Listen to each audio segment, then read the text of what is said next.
Avtomobilin üzərində məişət tullantısı. Son zamanlar sosial şəbəkələrdə bu kimi hadisələrlə tez-tez qarşılaşırıq. Bildiyimiz kimi Bakının küçələri 2 ilə yaxındır ki, ödənişli parkinqə çevrilib.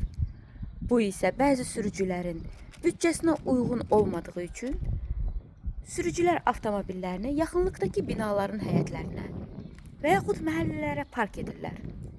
Məhəllə sakinləri isə öz acıqlarını sürücülərin avtomobillərinin üzərinə məişət tullantıları qoymaqla və yaxud məişət tullantıları bağlamaqla çıxmağa çalışırlar. Əslində isə bu özlüyündə qanun pozuntusudur. Yəni kiminsə avtomobilinə qoyduğunuz məişət tullantısı əslində sizə 300 manata başa gələ bilər.